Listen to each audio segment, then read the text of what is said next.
बिस्मिल्लाहिर्रहमानिर्रहीम। अस्सलाम वालेकुम फ्रेंड्स, ज़ियान इन्फॉर्मेटिव सोर्स के एक और ट्यूटोरियल में मैं आप सबको खुशामदीद कहता हूँ।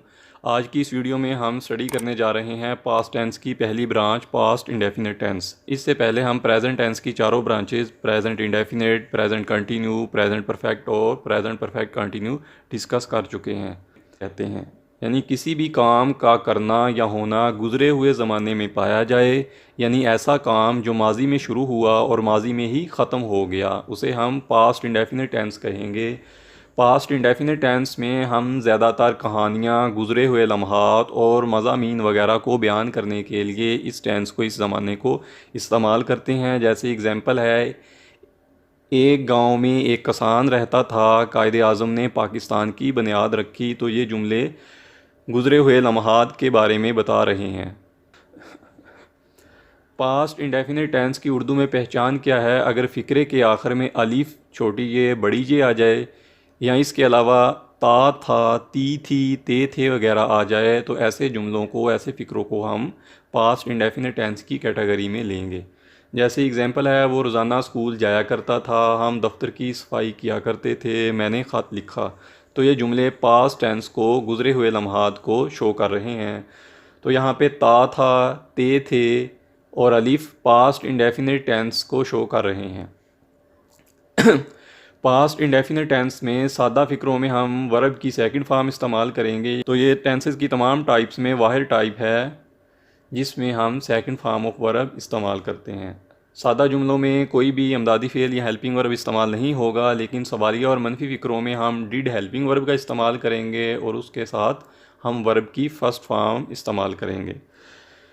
किसी भी जुमले में तीन बुनियादी पार्ट्स होते हैं। हम उर्दू जुमले की बात करें या इंग्लिश जुमले की बात करें तो उसमें तीन बुनियादी पार्ट्स होते हैं, सब्जेक्ट, वर्ब और ऑब्जेक्ट।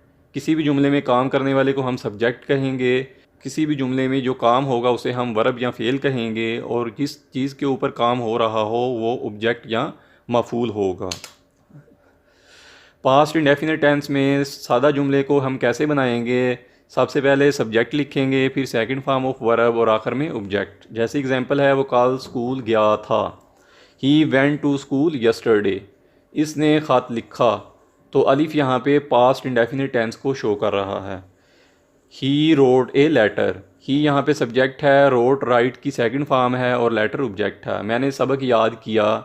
आई लर्नट द लेसन, आई यहाँ पे सब्जेक्ट है, लर्न की सेकंड फॉर्म है और लेसन यहाँ पे ऑब्जेक्ट है। हमने सवाल हल किया, we solve the question, we यहाँ पे सब्जेक्ट है, सॉल्व की सेकंड फॉर्म है, क्वेश्चन यहाँ पे ऑब्जेक्ट है।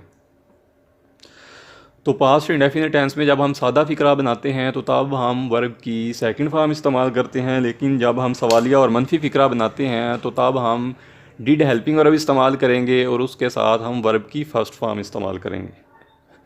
पास्ट इंडेफिनिट टेंस में अगर मनफी फ़िक्रा आ जाए तो कैसे बनाएंगे? पहले सब्जेक्ट लिखेंगे, फिर डिड हेल्पिंग वर्ब का इस्तेमाल करेंगे और उसके साथ नॉट का इजाफा करेंगे मनफी फ़िक्रे के लिए, नेगेटिव सेंटेंस के लिए, फिर फर्स्ट फॉर्म ऑफ वर्ब, आखिर में ऑब्जेक्ट। जैसे मैं ख़त नहीं लिखता था, जैसे एग्जांपल है, मैं ख़त नहीं लिखता था, I did not write a letter. I यहाँ पे सब्जेक्ट है, did helping verb, not negative sentence के लिए, write first form of verb और लेटर ऑब्जेक्ट।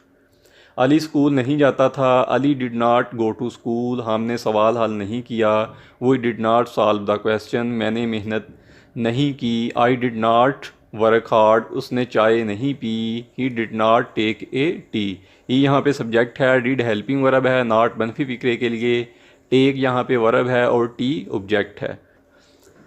जी नेक्स्ट, अगर पास्ट इंडेफिनिट टेंस में इंटेरोगेटिव या सवालिया जुमला आ जाए तो कैसे बनाएंगे?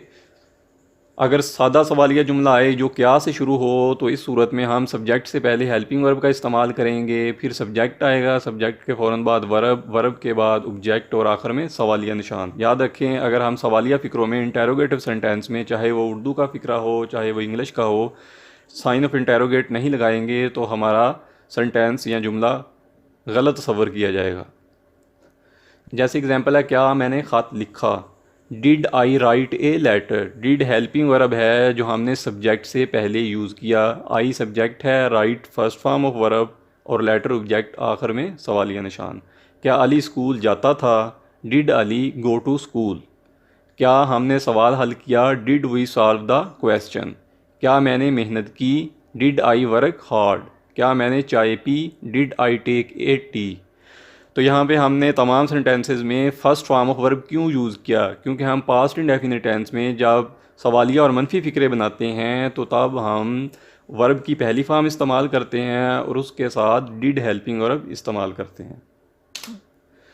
जी, अगर पास्ट इंडेफिनिट टेंस में इंटेरोगेटिव और नेगेटिव सेंटेंस इकट्ठे आ जाएं तो उस सूरत में हम जुमला कैसे बनाएंगे। ऐसी सूरत में सब्जेक्ट से पहले हेल्पिंग वर्ब आएगा, फिर सब्जेक्ट आएगा, सब्जेक्ट के फ़ौरन बाद नॉट लगाएंगे, नॉट के बाद फर्स्ट फॉर्म ऑफ वर्ब और ऑब्जेक्ट और फिर सवालिया निशान। क्या तुम नहीं पढ़ते थे, क्या सवालिया फ़िक्रे को शो कर रहा है, नहीं मनफी फ़िक्रे को शो कर रहा है। ये फ़िक्रा मनफी भी है और सवालिया भी। Did you not study, did यहाँ पे हेल्पिंग वर्ब है, यू सब्जेक्ट है और नॉट यहाँ पे मनफी फ़िक्रे के लिए हमने इस्तेमाल किया, स्टडी वर्ब है और आखिर में सवालिया निशान। क्या मैंने ख़त नहीं लिखा, did I not write a letter. क्या तुम स्कूल नहीं जाते थे, did you not go to school. क्या मैंने चाय नहीं पी, did I not take a tea. Did यहाँ पे हेल्पिंग वर्ब है जो सब्जेक्ट से पहले इस्तेमाल किया सवालिया फ़िक्रे के लिए, आई सब्जेक्ट है, नॉट मनफी फ़िक्रे के लिए इस्तेमाल किया गया, टेक वर्ब है और टी ऑब्जेक्ट है। जी नेक्स्ट, डबल इंटेरोगेटिव सेंटेंस। अगर सवालिया फ़िक्रा क्या के अलावा किसी और सवालिया लफ्ज़ या इंटेरोगेटिव वर्ड से शुरू हो तो इस सूरत में हम जुमला कैसे बनाएंगे। डबल सवालिया जुमलों में where, how, when, how, why, what के अल्फाज सवालिया जुमले के शुरू में यानी हेल्पिंग वर्ब से पहले लगाएंगे। अगर फ़िक्रा क्या के अलावा किसी और सवालिया लफ्ज़ से शुरू हो तो उस सूरत में हम उस सवालिया लफ्ज़ या इंटेरोगेटिव वर्ड को हेल्पिंग वर्ब से भी पहले इस्तेमाल करेंगे। जैसे एग्जांपल है, तुमने ख़त क्यों नहीं लिखा। तो क्यों यहाँ पे इंटेरोगेटिव वर्ड है, क्वेश्चन वर्ड है। तो जब हम इंग्लिश में ट्रांसलेट करेंगे तो सबसे पहले क्यों की इंग्लिश बनाएंगे।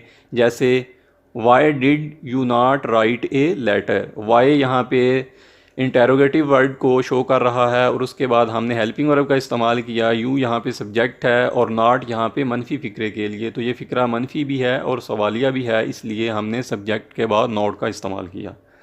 मैंने चाय कब पी। तो कब यहाँ पे एक सवाल है, इंटेरोगेटिव वर्ड है, तो जब हम इंग्लिश में ट्रांसलेट करेंगे तो सबसे पहले कब की इंग्लिश बनाएंगे। जैसे when did I take a tea. When यहाँ पे इंटेरोगेटिव वर्ड है, did helping verb, I subject, take verb और टी ऑब्जेक्ट है और आखिर में सवालिया निशान। पास्ट इंडेफिनिट टेंस का इस्तेमाल हम ज़्यादातर मज़ामीन में या स्टोरीज़ वगैरह में इस्तेमाल करते हैं या गुज़रे हुए लम्हात को बयान करने के लिए इस्तेमाल किया जाता है। पास्ट इंडेफिनिट टेंस के सादा फ़िक्रों में हम वर्ब की सेकंड फॉर्म इस्तेमाल करेंगे, लेकिन सवालिया और मनफी फ़िक्रों की सूरत में हम डिड हेल्पिंग वर्ब इस्तेमाल करेंगे और उसके साथ हम फर्स्ट फॉर्म ऑफ वर्ब का इस्तेमाल करेंगे।